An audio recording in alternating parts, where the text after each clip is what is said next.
దేవునికి మహిమ కలుగునుగాక. హల్లెలూయా. రెండు చేతుల పైకి దేవుని స్తుతిద్దాం. హల్లెలూయా. మరొక నూతన సంవత్సరంలో దేవుడు మనకు అనుగ్రహించిన కృపను బట్టి స్తుతిద్దాం. ప్రతి వసంతము నీ దయా కిరీటమే, ప్రకృతి కలలన్నయో నీ మహిమను వివరించునే. ప్రతి వసంతమో నీ దయా కిరీటమే, ప్రకృతి కలలన్నయో నీ మహిమను వివరించునే. ప్రభువా నిన్నే ఆరాధించెదా కృతజ్ఞతార్పణలతో, కృతజ్ఞతార్పణలతో.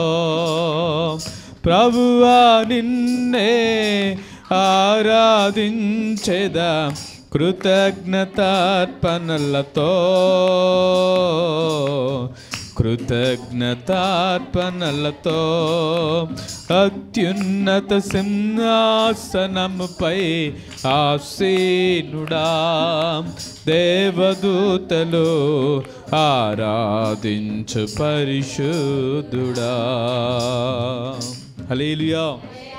మరొక నూతన సంవత్సరం అనే దయాకిరీటాన్ని దేవుడు మనకు ధరింపు చేసినందుకే, నిజమే గతించిన కాలమంతా దేవుడు తన ఉచితమైన కృపలో మనందరినీ కాపాడి తన క్షేమము చేత దేవుడు మనల్ని బలపరిచినందుకే దేవునికే మహిమ కలుగునుగాక.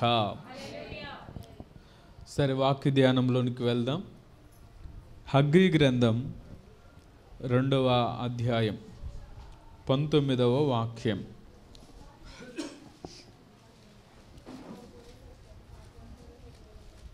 ఈ సందేశం అయిపోయిన తరువాత మనం క్యాలెండర్స్ తీసుకున్నటువంటి వారు క్యాలెండర్స్ తీసుకోండి. అలాగే వాగ్దానం, దేవుడు ప్రతి సంవత్సరం మనకి ఓ చక్కని వాగ్దానాన్ని దేవుడిస్తూ వస్తున్నాడు. ఈ వాగ్దాన సందేశాన్ని మనం దీన్ని స్వతంత్రించుకోవాలి అంటే ఆ వాగ్దానం మనకి ఎప్పుడు కనపడుతూ ఉండాలి. దానికి స్తోత్రం. హల్లెలూయా. ఏం చేయాలి చెప్పండి? వాగ్దానం మనకి ఎప్పుడు ఎదురుగా కనపడుతూ ఉండాలి. కాబట్టి మీకు ఇచ్చే ఈ వాగ్దానాన్ని మీరేం చేయాలంటే మీ యొక్క గోడకి పేపర్ ప్లాస్టర్తో కానీ, ఏం చెప్పాను, 2-in-1 ప్లాస్టర్తో కానీ అంటించండి. కాబట్టి ఇది మొదలుకొని నేను మిమ్మును ఆశీర్వదించెదను. ఈ వాక్యాన్ని, ఈ వాగ్దానాన్ని ఈ సంవత్సరం మన జీవితాల్లో నెరవేర్చునుగాక. సరే, వాక్యాన్ని చదువుదాం. హగ్గీ గ్రంథం 2వ అధ్యాయం 19వ వాక్యం. కొట్లలో ధాన్యమున్నదా? ద్రాక్ష చెట్లైనను, అంజూరపు చెట్లైనను, దానిమ్మ చెట్లైనను, వలీవా చెట్లైనను ఫలింపకపోయెను కదా. అయితే ఇది మొదలుకొని నేను మిమ్మును ఆశీర్వదిస్తాను. దేవునికి స్తోత్రం. హల్లెలూయా. హగ్గీ ప్రవక్త ద్వారా ఆనాడు దేవుని పిల్లలతో దేవుడు మాట్లాడుతూ వస్తున్నటువంటి మాట ఏమంటున్నాడంటే, ఆయన చెప్తూ కొట్లలో ధాన్యమున్నదా, అలాగే ద్రాక్ష చెట్లైనా, అంజూరపు చెట్లైనా, లేకపోతే దానిమ్మ చెట్లైనా, వలీవా చెట్లైనా ఇప్పుడు అవి ఫలించలేకపోతున్నాయా? ద్రాక్ష చెట్లు ఫలించకపోయినా, అంజూరపు చెట్లు ఫలించకపోయినా, అలాగే దానిమ్మ చెట్లు ఫలించకపోయినా, లేకపోతే వలీవా చెట్లు ఫలించకపోయినా, ఇప్పుడు ఫలభరితంగా ఉంటేనే కదా ఆశీర్వాదం, ఫలభరితంగా ఉంటేనే కదా దీవెన. కొట్లలో అందుకనే కొట్లలో ధాన్యం ఉన్నదా, కొట్లలో ధాన్యం ఉంటేనే అది సమృద్ధి. అలాగే చెట్లు ఫలభరితంగానే ఉంటేనే అది ఆశీర్వాదం. అయితే దేవుడు మాట్లాడుతూ అంటాడు, ఏమంటాడంటే, అయితే ఇది మొదలుకొని నేను మిమ్మును ఆశీర్వదిస్తాను. From this day I will bless you అంటే ఈ రోజు నుంచే నేను మిమ్మల్ని ఆశీర్వదించటం ప్రారంభిస్తాను. ఈ రోజు నుంచే అన్న మాటలో ఇది మొదలుకొని. అందుకనే ఆశీర్వాదాలు లేకపోతే వాగ్దానాలు అనేవి కొన్ని సామాన్యమైన వాగ్దానాలు ఉంటాయి, కొన్ని వాగ్దానాలు షరతుతో కూడినటువంటి వాగ్దానాలు ఉంటాయి. ఇప్పుడు సామాన్యమైన వాగ్దానం అంటే డైరెక్ట్గా దేవుడు నేను నిన్ను ఆశీర్వదిస్తాను అని చెప్పటం. ఇప్పుడు షరతుతో కూడినటువంటి వాగ్దానం అంటే ఇదిగో నువ్వు ఇది చెయ్యి నేను ఇది చేస్తాను అని చెప్పటం. దానికి స్తోత్రం, హల్లెలూయా. ఈరోజు దేవుడు ఈ వాగ్దానాన్ని ఈ సంవత్సరంలో మన జీవితంలో నెరవేర్చాలి అంటే మనం ఏం చేయాలో దేవుడు మనతో మాట్లాడునుగాక. కాబట్టి దేవుడు మనతో మాట్లాడుతున్నప్పుడు ఆ మాటల ద్వారా తప్పకుండా దేవుడు మనలను ఫలింపచేయునుగాక. కాబట్టి ఇది మొదలుకొని నేను మిమ్మల్ని ఏం చేస్తానంటున్నాడంటే ఆశీర్వదిస్తాను. ఇప్పుడు ఆశీర్వాదం మన జీవితాల్లో మనం అనుభవించాలి అంటే తప్పకుండా మనం చేయవలసిన కొన్ని పనులు ఉన్నాయి. ఆమె ఏమన్నా చెప్పండి, కొన్ని పనులు ఉన్నాయి. మనం చేయవలసింది మనం చేస్తే దేవుడు చేయాల్సింది దేవుడు చేస్తా. మనం దేవుడు చేయమన్నది కూడా మనం చేయకుండా ఆశీర్వాదమే కావాలి అంటే దేవుడు ఆశీర్వదిస్తాడా చెప్పండి? కొన్నిసార్లు ఆయన నిన్ను చూస్తాడు కాబట్టి నీ నుంచి దేవుడు ఆశిస్తూ ఉంటాడు. సరే, ఈరోజు ఈ ఆశీర్వాదకరమైనటువంటి మాట ఈ సంవత్సర కాలంలో మన జీవితంలో నెరవేరాలి అని అంటే మనమేం చేయాలి? గమనించండి, ఈ హగ్గయి గ్రంథంలో దేవుడు మాట్లాడుతున్నటువంటి మాట ఏంటంటే, ఒకసారి మొదటి అధ్యాయంలోనికి రండి. మొదటి అధ్యాయం 4వ వాక్యం. మొదటి అధ్యాయం, మందిరము పాడయుండగా మీరు సరంబివేసిన ఇండ్లలో నివసించుటకు ఇది సమయమా? కాబట్టి సైన్యములకు అధిపతియగు యెహోవా సెలవిచ్చినదేమనగా మీ ప్రవర్తనను గూర్చి ఆలోచించుకొనుడి. చాలండి. ఇక్కడ హగ్గయ తన ఇశ్రాయేలీయుల జీవితాల్లో ఆయన మాట్లాడుతున్నటువంటి మాట ఏమంటున్నాడంటే, ఇక్కడ దేవుని వాక్కు హగ్గయి ద్వారా దేవుడు తెలియచేస్తూ వస్తున్నటువంటి మాట, ఈ మందిరము పాడై ఉండగా మీరు సరంబివేసిన ఇండ్లలో నివసించుటకు ఇది సమయమా? ఈ మాట మనం అర్థం చేసుకుంటే, ఆనాటి కాలంలో యెరూషలేము యొక్క మందిరం కూలిపోయింది, మందిరం పాడైంది. అయితే వారు మాత్రం యెరూషలేములో లేకపోతే ఇశ్రాయేలీలు దేవుని ప్రజలుగా ఉన్నటువంటి వారు మాత్రం వారికంటూ చక్కని ఇళ్ళు కట్టుకుని ఆ ఇళ్ళల్లో చక్కగా నివసిస్తూ ఉన్నారంట. అంటే దేవుని మందిరం పాడైపోతే వారికి ఏం లేదు, కొంచెం బాధ కూడా లేదు. ఇప్పుడు అలాంటి సమయంలో దేవుడు వారితో మాట్లాడుతూ వస్తూ ఏమంటున్నాడంటే, మీరు విత్తారు.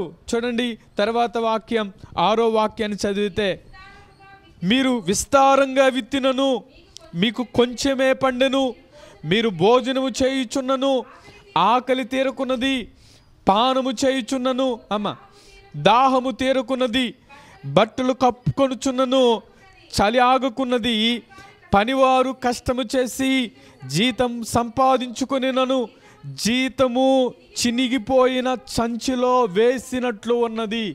ఆనాడు తన ప్రజలు కూడా ఎలా ఉన్నారంటే, చక్కగా విస్తారంగా విత్తుతున్నారు కానీ కొంచెమే పండుతుంది. అలాగే పానం చేస్తున్నారు కానీ వారి భోజనం చేస్తున్నారు కానీ వారి ఆకలి తీరట్లేదు. అలాగే వారు పానం చేస్తున్నారు కానీ దాహం తీరట్లేదు. బట్టలు కప్పుకుంటున్నారు కానీ చలి ఆగట్లేదు. పనివారు కష్టం చేస్తున్నారు కానీ వారు సంపాదించుకున్నటువంటి జీతం ఎక్కడుందంటే చినిగిపోయిన ఒక సంచిలో వేసినట్లుగా ఉంది. ఒక సంచిలో చినిగిపోయిన సంచిలో డబ్బులు వేసామనుకోండి, ఏమవుతా ఉంటాయి చెప్పండి? ఎక్కడ జారిపోతాయో జారిపోతూ ఉంటాయి. సరే, ఈ వాగ్దానానికి ఈ మాటకి ఉన్న దగ్గర సంబంధం ఏంటి అని మనం అనుకోవచ్చు.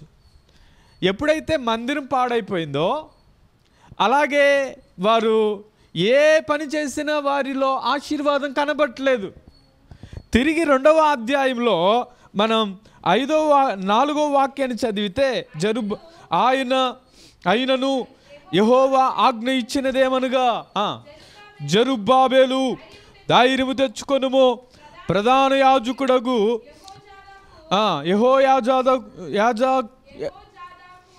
యెహోజాదాకు కుమారుడైన యెహోషువ ధైర్యము తెచ్చుకొనుము, దేశములోనున్న సమస్త జనులారా ధైర్యము తెచ్చుకొని పని జరిగించండి, నేను మీకు తోడుగా ఉన్నాను. దేవునికి స్తోత్రం చెప్దాం. హల్లెలూయా.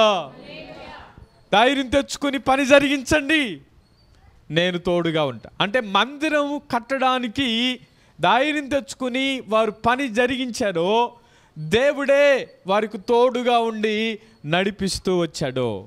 అలాగే 2వ అధ్యాయం 15వ వాక్యములో, ఈ రాతి మీద రాయించి ఉంచిన యెహోవా మందిరమును కట్టనారంభించినది మొదలుకొని, అంటే వారు కట్టనారంభించినది మందిరాన్ని ఎప్పుడైతే ఆరంభించారో ఆ ఆరంభించినది మొదలుకొని కొట్లలో ధాన్యం లేకపోయినా, అంజూరు చెట్లు ఫలించకపోయినా, ద్రాక్ష చెట్లు ఫలించకపోయినా, దానిమ్మ చెట్లు ఫలించకపోయినా, వలివ చెట్లు ఫలించకపోయినాను అయినను ఏమన్నాడు? ఇది మొదలుకొని నేను మిమ్మును ఆశీర్వదిస్తాను. దేవునికి స్తోత్రం. హల్లెలూయా, హల్లెలూయా. కాబట్టి ఇది మొదలుకొని అన్న మాటలో నేను ఆత్మీయ కోణం చెప్తున్నాను, జాగ్రత్తగా వినండి. ఇప్పుడు దాకా ఒక మందిరం పాడైపోయింది, అది కట్టిన మొదలుకొని దేవుడు ఆ పని జరిగించి దాన్ని ముగించి అలాగే దాన్ని కొనసాగిస్తున్నప్పుడు దేవుడు ఆశీర్వదిస్తూ వచ్చాడు. హల్లెలూయా. ఒక మాట చెప్పమంటారా? ఈ మందిర పరిస్థితి కూడా అదే. మందిరం పాడైపోయింది, మందిరం పడగొట్టబడింది. తిరిగి మందిరం కట్టబడిన తర్వాత దేవుడు ఏం చేస్తాడు చెప్పండి? పని చేస్తూ ఉన్నప్పుడు జయప్రదం గారు అలాగే వెంకటేశ్వరరావు గారు నిలబడి ఈ పని చేస్తున్నప్పుడు అమ్మ మాట చెప్పారు. ఈ పని జరిగిస్తున్నప్పుడు ఆ సంచి నిండుతా ఉండేదయ్యా.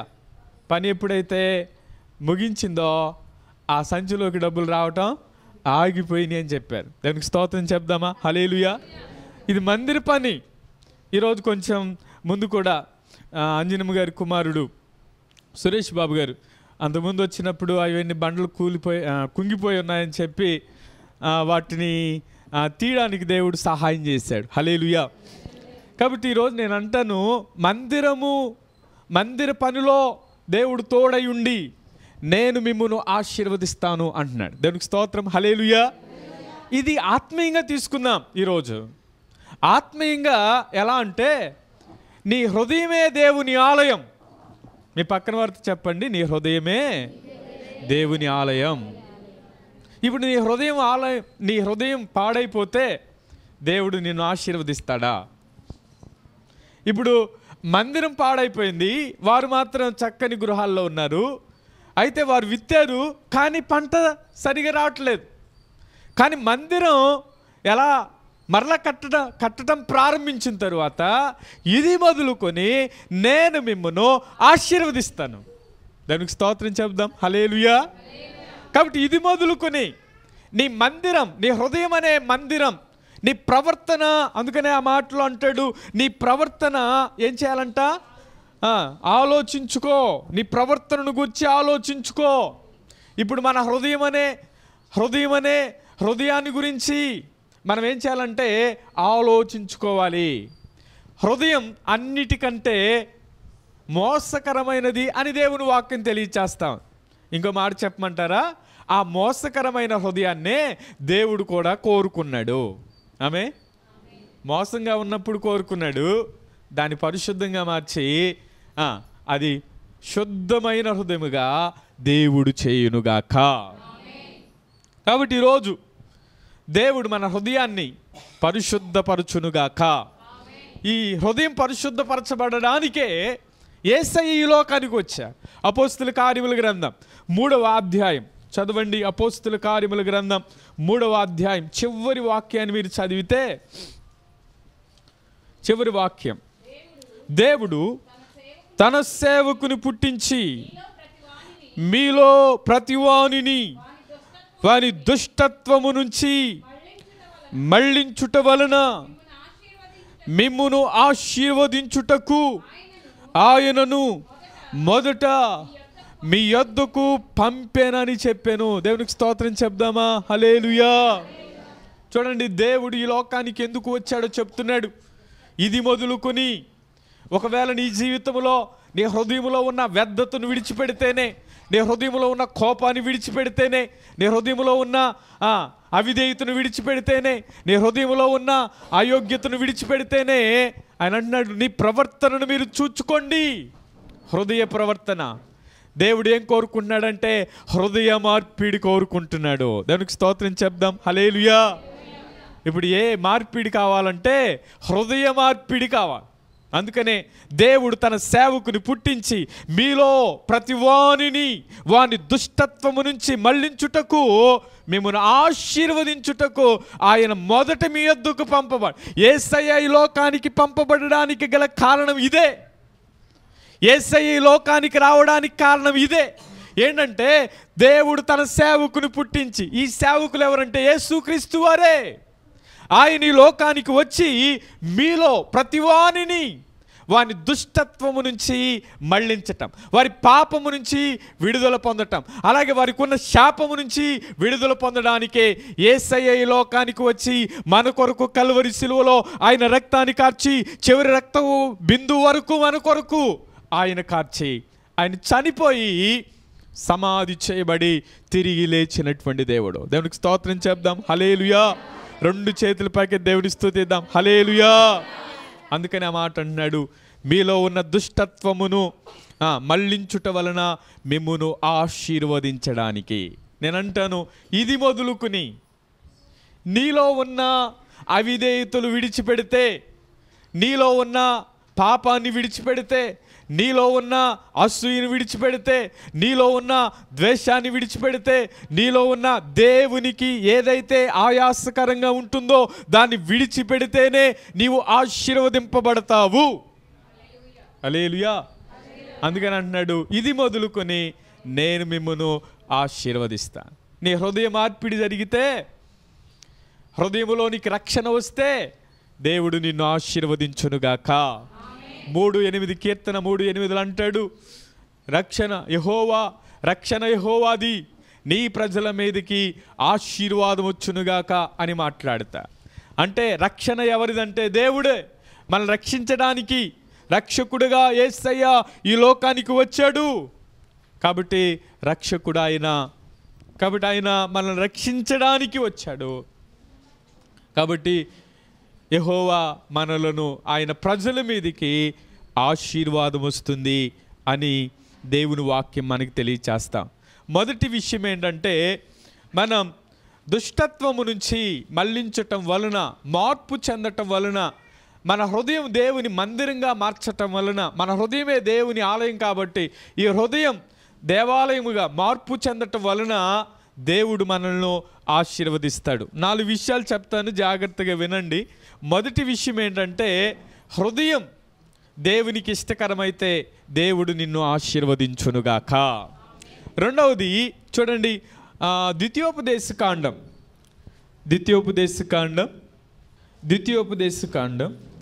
28వ అధ్యాయం 28వ అధ్యాయం మొదటి 2 వాక్యాలు మనం చదువుదాం. నీవు నీ దేవుడైన యెహోవా మాట శ్రద్ధగా విని నేడు నేను నీకు ఆజ్ఞాపించుచున్న ఆయన ఆజ్ఞలన్నిటినీ అనుసరించి నడుచుకొని ఎడల నీ దేవుడైన యెహోవా భూమి మీదనున్న సమస్త జనముల కంటే నిన్ను హెచ్చించును. నీ దేవుడైన యెహోవా మాట వినిన ఎడల ఈ దీవెనలన్నీ నీ మీదికి వచ్చి నీకు ప్రాప్తించును. దేవునికి స్తోత్రం చెప్దాం. హల్లెలూయా. ఈ మాటను బట్టి నేను అంటాను, ఇది మొదలుకుని అన్న మాటలో ఏం కనబడతా ఉందంటే, ఆజ్ఞాపించబడిన ఆజ్ఞలను నీవేం చేయాలంటే అనుసరించాలి. ఆజ్ఞాపించబడిన ఆశీర్వాదం. నీవు దేవుని ఆజ్ఞలు అనుసరిస్తే, అందుకనే నీ వాక్యాన్ని శ్రద్ధగా విని నేను నీకు ఆజ్ఞాపించిన ఆజ్ఞలన్నీ అనుసరించి నీవు నడుచుకుంటే, దానికి స్తోత్రం చెప్దాం. హల్లెలూయా. మీ పక్కన వారితో చెప్పండి, ఆజ్ఞలు అనుసరించి నడుచుకుంటే దేవుడు ఆశీర్వదిస్తాడు. చెప్పారా? ఏం అనుసరించాలి మనం? ఆయన ఆజ్ఞలు, దేవుని ఆజ్ఞలు అనుసరించాలి. కాబట్టి దేవుడు అందుకనే ఆ 28వ అధ్యాయం 1వ వాక్యం నుంచి 14వ వాక్యం వరకు ఆశీర్వాదాలు కనపడతాయి. అలాగే 15వ వాక్యం నుంచి చివరి వరకు శాపాలే కనపడతాయి. వినిన ఎడల అంటాడు, వినని ఎడల అంటాడు. నీవు దేవుని మాట వింటే నీవు దీవించబడతావు. నీ గర్భఫలం, నీ భూఫలం, నీ పశువుల మందులు, నీ గొర్రె మేకల మందులు, నీ గంప, నీ పిండి పిసికే తొట్టి, ఇవన్నీ కూడా దేవుడు ఏం చేస్తాడంటే ఆశీర్వదిస్తూ వస్తాడు. అలాగే ఈరోజు నేను అంటాను, దేవుడు ఏదైతే ఆజ్ఞాపించాడో ఆజ్ఞాపించినది నీవు చేస్తే దేవుడు నిశ్చయముగా నిన్ను ఆశీర్వదించునుగాక. కాబట్టి ఇది మొదలుకొని అన్న మాటలో మొదటిది మార్పు నొందటం వలన ఆశీర్వాదం, రెండవది ఆజ్ఞాపించబడిన ఆశీర్వాదం, మూడవది దేవుడు ఏదైతే చెప్తున్నాడో ఆ మాట వినటం వలన. దానికి స్తోత్రం చెప్దాం. హల్లెలూయా. అబ్రహాముతో అంటాడు, అయ్యా నేను చూపించే దేశానికి నువ్వు వెళ్ళు, నేను నిన్ను ఆశీర్వదిస్తాను. ఇప్పుడు ఈ ఆశీర్వాదం ఎలాంటిదంటే షరతుతో కూడిన ఆశీర్వాదం. దేవుడు షరతు పెడుతున్నాడు. ఏమన్నాడంటే, ఇగో నువ్వు వెళ్ళు, నేను ఆశీర్వదిస్తా. నువ్వేం చేయాలి? నీ ఇంట్లో నుంచి, నీ బంధువుల దగ్గర నుంచి నీవు లేచి వారిని విడిచి నువ్వు వెళ్ళాలి. ఇప్పుడు దేవుడు కూడా కొన్నిసార్లు చేయమన్నప్పుడు మనం చేయగలిగితే దేవుడు మనల్ని ఆశీర్వదించునుగాక.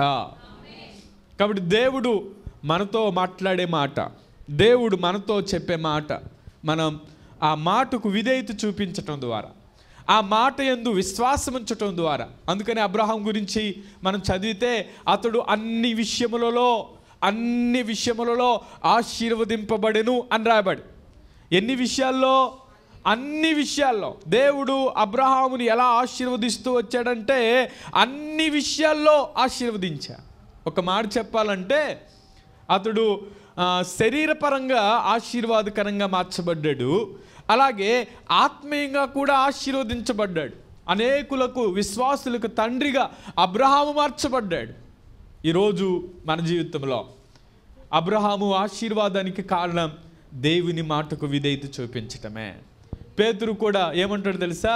పేతురు, అయ్యా మేము రాత్రంతా ప్రయాసపడ్డాం, ఆ మాట అంటాడు, అయినను నీ మాట చొప్పున మేమేం చేస్తున్నామంటే వల వేస్తున్నాం. నీ మాట చొప్పున. నీ మాట వింటాను, నీకు లోబడతానయా. నీ మాట వింటాను, నీకు లోబడతానయా. వందనాలు వందనాలు యేసయ్యా, వందనాలు వందనాలు యేసయ్యా, వందనాలు వందనాలు యేసయ్యా, వందనాలు వందనాలు యేసయ్యా, ముట్టుకో యేసయ్యా, నన్ను ముట్టుకో యేసయ్యా, పట్టుకో యేసయ్యా, నన్ను ముట్టుకో యేసయ్యా, నీ మాట వింటాను, నీకు లోబడతానయ్యా, నీ మాట వింటాను, నీకు లోబడతానయ్యా. వందనాలు వందనాలు యేసయ్యా, వందనాలు వందనాలు యేసయ్యా, వందనాలు వందనాలు యేసయ్యా, వందనాలు వందనాలు యేసయ్యా. హల్లెలూయా. అబ్రహాం దేవుని మాట విన్నాడు, విధేయత చూపించాడు. దేవుడు అబ్రహామును ఆశీర్వాదకరంగా మార్చాడు. పేతురు దేవుని మాట విన్నాడు, దేవుని మాటకు విధేయత చూపించడం ద్వారా దేవుడు విస్తారమైన చేపలు చూడగలిగాడు. జకరీ కూడా ఆశపడ్డాడు దేవుని చూడాలని. చూశాడా చూడలేదా? చూశాడు కదా. ఈరోజు మన జీవితాల్లో కూడా దేవుని మాట వింటే మన జీవితాలు ఆశీర్వాదకరంగా దేవుడు చేయునుగాక. కాబట్టి ఇది మొదలుకొని, అంటే నీవు మార్పు నొందితే దేవుడు ఆశీర్వదిస్తాడు, దేవుని ఆజ్ఞలు అనుసరిస్తే దేవుడు ఆశీర్వదిస్తాడు. దేవుని మాట వింటే, ఎవరి మాట వింటే? దేవుని మాట వింటే. నేను అంటాను, దేవుని మాట వినేవాడు ఏం చేయాలంటే, దేవుడు ఉన్నాడు అని నమ్మేవాడు దేవుని ప్రతినిధిగా ఉన్న సేవకుని మాట కూడా వినుగాక. ఆమేన్. ఎవరి మాట వినాలి? సేవకునికి కూడా లోబడాలి. ఇప్పుడు మనం ఎప్పుడైతే లోబడటం మనం నేర్చుకుంటామో తప్పకుండా దేవుడు ఆశీర్వాదకరంగా మార్చునుగాక. కాబట్టి సేవకుడు లేకపోతే సేవకురాలు ఎవరికి ప్రతినిధులు అంటే దేవునికి ప్రతినిధులు. ఇక్కడ ఒక మాట చెప్తాను, యాజకత్వం లేకపోతే విజ్ఞాపన, ప్రజల దగ్గర ఉన్న అవసరాలు దేవుని దగ్గరికి చేర్చటమే యాజకులు చేసే పని, సేవకులు చేసే పని. మీ అవసరత ఏంటో ఆ అవసరతను దేవునితో తెలియచేయటమే యాజకత్వపు పని, ప్రార్థనా పని, ప్రార్థనా పరిచర్య. కాబట్టి ఈరోజు నేను అంటాను, ఈ మాటను బట్టి మనం దేవుని మాటకు అబ్రహాముతో అన్నాడు అంతే, వెళ్ళిపోయాడు, విశ్వాసం ఉంచాడు, విధేయత చూపించాడు. దేవుడు క్రమక్రమముగా ఆశీర్వదిస్తూ వచ్చాడు. దేవునికి స్తోత్రం చెప్దాం. హల్లెలూయా. ఎన్ని విషయాలు చెప్పాను? 3 విషయాలు చెప్పాను. 1 చెప్పండి, మార్పు నొందుట వలన ఆశీర్వాదం. 2 ఆజ్ఞలు అనుసరిస్తే ఆశీర్వాదం. 3 దేవుని మాటకు లోబడితే ఆశీర్వాదం. 4వ చెప్తున్నాను, జాగ్రత్తగా వినండి. 4వది ఆదికాండములోనే చూడండి, ఆదికాండం 32వ అధ్యాయం 29వ వాక్యం. అప్పుడు యాకోబు, నీ పేరు దయచేసి తెలపమనెను. అందుకైన నీవు నన్ను ఎందు నిమిత్తము నా పేరు అడిగితివని చెప్పి అక్కడ అతన్ని ఆశీర్వదించెను. చాలండి. ఒకరోజు యాకోబు ఆయన ఎబ్బోకు రేవు దాటిపోయిన తర్వాత ఆయన ఒక్కడే మిగిలిపోయాడు. తెల్లవారు వరకు కూడా ఏం చేస్తా ఉన్నాడంటే దేవునితో పెనుగులాడుతూ ఉన్నాడు. చూడండి, తెల్లవారైంది. 26వ వాక్యాన్ని మనం చదివితే, తెల్లవారుచున్నది గనుక నన్ను పోనిమ్మనగా అతడు, నీవు నన్ను ఆశీర్వదిస్తేనే గాని నేను నిన్ను పోనీయను అని చెప్పాడు. దేవునికి స్తోత్రం చెప్దామా? హల్లెలూయా. ఈ మాట చెప్దాం, నీవు నన్ను ఆశీర్వదిస్తేనే గాని నిన్ను పోనీయను. నీవు నన్ను ఆశీర్వదిస్తేనే గాని నేను పోనీయను. ఈ మాటను బట్టి నేను అంటాను, ఆశ గల వారిని దేవుడు ఆశీర్వదిస్తాడు. చెప్పండి, ఎవరిని ఆశీర్వదిస్తాడు దేవుడు? ఆశ గల వారిని దేవుడు ఆశీర్వదిస్తాడు. నీకు ఆశ ఉండాలి. ఎప్పుడైతే నీ ఆశ ఏదైతే ఉందో ఆ ఆశను దేవుడు తీర్చునుగాక. నా కుటుంబం దీవెనకరంగా ఉండాలి అని కోరుకుంటే దేవుడు ఆ విధంగా చేస్తారు. నా బిడ్డల జీవితాల్లో నా బిడ్డల కుటుంబాలు ఆశీర్వాదకరంగా ఉండాలంటే దేవుడు వారిని ఆశీర్వదిస్తారు. వివాహాల విషయంలో దేవుడు కార్యం చేయాలని కోరుకుంటే వివాహాలు జరిగించునుగాక. గృహాలు లేని వారికి దేవుడు గృహాలు ఇచ్చునుగాక. లేకపోతే దేవుడు ఒకవేళ బంధకాలుగా ఉన్న వాటిని దేవుడు విడిపించునుగాక. ప్రతి అనారోగ్యం నుంచి దేవుడు విడిపించునుగాక. ఎప్పుడో తెలుసా?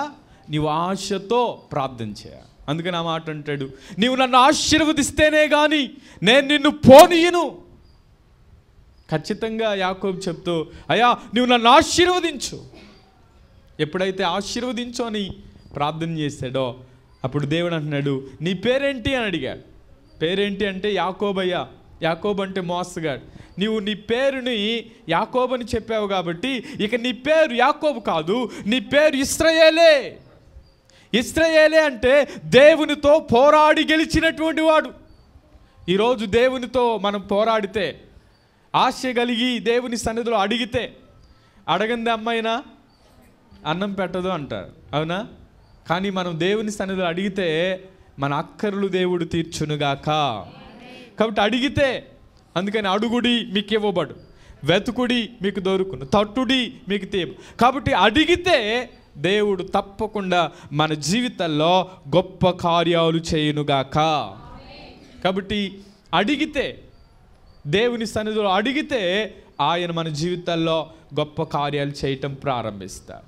కాబట్టి ఈరోజు నీ జీవితంలో, నీ కుటుంబ జీవితంలో ఏ అవసరత ఉందో ఆ అవసరత నువ్వు అడిగితే తప్పకుండా దేవుడు నీ జీవితంలో మేలుకరంగా దేవుడు చేయునుగాక. ఒకరోజు ఒక భయంకరమైనటువంటి పరిస్థితిలో ఒక తల్లి ఉంది. ఆ తల్లి కుమారుడు చావు బతుకుల్లో ఎవరికి రాని ఒక రోగముతో ఆ బిడ్డ బాధపడతా ఉన్నాడు. ఓ మాట చెప్పాలంటే వేల మందిలో లేకపోతే లక్షల మందిలో ఒకరికి వచ్చే వ్యాధి ఆ బిడ్డకు వచ్చింది. ఆ బిడ్డ చూచి ఆ తల్లి మదన పడుతూ హాస్పిటల్కి తీసుకువెళ్ళలేనటువంటి పరిస్థితులు, కానీ ఆమె దేవుని సన్నిధిలో ప్రార్థన చేయటం ప్రారంభించింది. ఆమెకు తెలిసింది ఒక స్పెషలిస్ట్ డాక్టర్ గారు, ఆయన అయితే ఇలాంటి కేసుని ఆయన డీల్ చేస్తున్నాడు, లేకపోతే ఆయన బాగు చేస్తున్నాడు అని ఆయన పేరు తెలుసుకుంది. పేరు తెలుసుకుని ఆమె ఏం చేస్తూ ఉందంటే ప్రార్థన చేయటం ప్రారంభించింది. ప్రార్థన చేస్తూ ఉంది. కొన్ని రోజులు గడిచాయి. ఒకరోజు ఆ డాక్టర్ గారు ఆమె ఉన్న చిన్న విలేజ్ మీదుగా వేరే కాన్ఫరెన్స్కి వెళ్ళడానికి సిద్ధపడతా ఉన్నాడు. ఆ రాత్రి ప్రయాణం చేసి వెళ్ళాలి. వెళ్తున్న ఆ సమయంలో ఆ రాత్రే భయంకరమైన వర్షం, ఓ పెద్ద చెట్టు దారికి అడ్డంగా పడిపోయింది. ఆ డ్రైవర్ అన్నారు, అయ్యా ఈ రాత్రికి మనం వెళ్ళలేం ముందుకి, మరి ఇక్కడ ఆగిపోదామని చెప్పి మరి పక్కన ఏదన్నా ఒక ఇంట్లో రెస్ట్ తీసుకుందామని అక్కడ ఆగి ఆ పక్క ఇంట్లోకి వెళితే ఆమె డోర్ వేసింది. లోపల నుంచి ఆమె ప్రార్థన చేయటం వినబడిందంట. ఇద్దరు డోర్ కొట్టకుండా ఎవరో మాట్లాడుతున్నట్లుగా అనిపించింది. విందాం అని చెప్పి వారు వింటా ఉంటే ఆమె ప్రార్థనలో, అయ్యా ఈ డాక్టర్ గారు అయితే నా బిడ్డను బాగు చేస్తాడంట, అయ్యా ఆ డాక్టర్ గారిని నీవు పంపించు ప్రభువా అని ప్రార్థన చేస్తాం. దానికి స్తోత్రం చెప్దాం. హల్లెలూయా. ఎప్పుడైతే ఆయన వెళ్ళి అక్కడ నిలబడి వింటా ఉన్నాడు, నా పేరు ఆమెకి ఎలా తెలుసు, ఆమె నా గురించే ప్రార్థన చేస్తూ ఉంది అని చెప్పి ఆమె ప్రార్థన చేయటం ఆగిన తర్వాత వీరు వెళ్ళి డోర్ కొడతా ఉన్నారు. ఆ డోర్ తెరిచారు. లోపలికి వెళితే ఆ బిడ్డ మంచం మీద ఉన్నాడు. ఆ తల్లి ఆ బిడ్డను అక్కడ పక్కన కూర్చోబెట్టి వారికి మంచిలు ఇస్తూ ఉన్నప్పుడు ఆయన కళ్ళల్లో నుంచి నీళ్లు కారిపోతూ ఉన్నాయి. ఎందుకో తెలుసా? దేవుడు ఎక్కడ ఉండవలసింది నేను, కానీ ఈ ఇంట్లో నేనున్నాను అంటే ఆ తల్లి చేసిన ప్రార్థనే అని చెప్పి ఆమెను ఆ బిడ్డ దగ్గర తీసుకువెళ్ళి ఒక హాస్పిటల్ తీసుకువెళ్ళారు. ఆ బిడ్డను చక్కగా వైద్యం చేయించారు. తిరిగి కొంతకాలానికి ఇంటికి పంపించారు. దేవునికి స్తోత్రం, హల్లెలూయా. చూడండి, ఆశతో ఆ తల్లి ప్రార్థించింది, పరిస్థితి మార్చబడింది. ఈరోజు మనం ఆశతో దేని కొరకైతే ప్రార్థిస్తామో ఆ ఆశలన్నీ దేవుడు నెరవేర్చునుగాక. ఈ నూతన సంవత్సరంలో ప్రార్థన చేయబోతున్నాను. నీ హృదయంలో ఒకవేళ ప్రతికూలతలు ఉన్నాయా? నీ హృదయంలో వ్యాధునుందా? నీ హృదయంలో బాధలతో ఉన్నావా? ఒకవేళ ఏదైతే ఆగిపోయిందో, పోయిన సంవత్సరం ఏదైతే జరగలేదో, ఈ సంవత్సరంలో విశ్వాసముతో ప్రభువా నేను ఆశతో ప్రార్థన చేస్తానయ్యా, నీవు నా జీవితంలో ఒక గొప్ప కార్యం చేయవా అని నువ్వు అడిగితే నేను అంటున్నాడు, ఇది మొదలు ఫ్రమ్ దిస్ డే ఈరోజు ఐ విల్ బ్లెస్ యూ అన్నట్లుగా దేవుడు ఈ రోజు నుంచే నీ జీవితాన్ని ఆశీర్వాదకరంగా ఆయన మార్చబోతున్నాడు. ప్రార్థన చేద్దాం. అయ్యా, నీ ఆశ ఏంటో నాకు తెలియదు, కానీ దేవునితో చెప్పు. ఏది ఆగిపోయిందో తిరిగి దాన్ని ప్రారంభించగలిగిన దేవుడు. ఏదైతే జరగలేదో ఈ 2024వ సంవత్సరంలో దేవుడు గొప్ప కార్యాలు చేయునుగాక. అందరం ప్రార్థనలోనికి రండి. అందరూ ప్రభువా ఈ వాగ్దానాన్ని నా జీవితంలో నేను స్వతంత్రించుకుంటానయ్యా అని ప్రార్థన చేద్దాం. అందరం ప్రార్థన చేద్దామా? అందరం ప్రార్థన చేద్దాం. ప్రభువా అయ్యా, నా హృదయాన్ని దేవా మీకు ఇష్టకరంగా మార్చండి. ప్రార్థన చేద్దామా? అందుకనే మందిరం పాడైపోయింది. ఇప్పుడు నీ హృదయం ఎలా ఉండాలంటే దేవునికి ఇష్టకరంగా ఉంటే, దేవుడు ఆ మందిరం ప్రారంభించిన వెంటనే దేవుడు ఇది మొదలుకొని నేను మిమ్మల్ని ఆశీర్వదిస్తాను. నీ హృదయం దేవునికి దగ్గరైతే దేవుడు ఆశీర్వదించటం ప్రారంభిస్తాడు. నీ హృదయం దేవునికి దగ్గరైతే దేవుడు నిన్ను దీవించటం ప్రారంభిస్తాడు. అయ్యా, మీరు ఆజ్ఞాపించిన ఆజ్ఞలు నేను అనుసరిస్తానయ్యా అని నువ్వు చెప్పు. అయ్యా, నీ మాట వింటానయ్యా అని చెప్పు. అయ్యా, నా ఆశను తీర్చయ్యా అని అడుగు. దేవుడు నీ జీవితంలో గొప్ప కార్యం చేయబోతున్నాడు. నీ కుటుంబ జీవితంలో గొప్ప కార్యం చేయబోతున్నాడు. నీ జీవితంలో ఏది బంధకాలుగా ఉన్నవో, ఏది ఇంకా కొదువుగానే అనిపిస్తుందో, ఏది కొరతగా అనిపిస్తూ ఉందో, కొరతలు తీర్చగలిగిన దేవుని దగ్గర మనం ఉన్నాం. ఆయనకు అసాధ్యమైనది ఏది లేదు. నమ్ముటని వలనైతే నమ్మువానికి సమస్తము సాధ్యమే. అయ్యా, ఆశగల ప్రాణాన్ని తృప్తిపరచండి అయ్యా. ఇదిగో ఆర్థిక పరిస్థితుల్లో అయ్యా మేము కృంగిపోయి ఉన్నామయ్యా, అప్పుల భారముతో ఉన్నానయ్యా. అయ్యా, బిడ్డల వివాహాల విషయంలో ఎదురు చూస్తున్నానయ్యా. అయ్యా, అనారోగ్య పరిస్థితుల్లో ఏం చేయాలో తోచనటి పరిస్థితుల్లో ఉన్నానయ్యా. అయ్యా, మాకున్న ఈ బంధకాల్లో దేవా, మాకున్న ఈ ఇబ్బందుల్లో, మానసిక ఒత్తిడితో ఇంకా ఏవేవి బలహీనతలు ఏలుబడి చేస్తున్నాయో ఆ బలహీనతలన్నీ మీరు విడిపించగలిగిన సమర్థుడు. నా జీవితాన్ని మార్చుకుంటాను, నీ ఆజ్ఞలు అనుసరిస్తూ నడుస్తానయ్యా, నీ మాట వింటానయ్యా, నీకు లోబడతాను ప్రభువా అని మనం చెప్పగలిగితే ఒక చిన్న తీర్మానం చేయి. నువ్వు నీ ఆశను దేవుడు తీరుస్తాడు. నిశ్చయముగా నువ్వు దేవునికి సాక్షిగా నిలబడతావు. నిశ్చయముగా దేవుడు నిన్ను ఆశీర్వదించడానికే ఈ ఉదయకాలం నీ దేవుని సన్నిధిలో ఉన్నావు.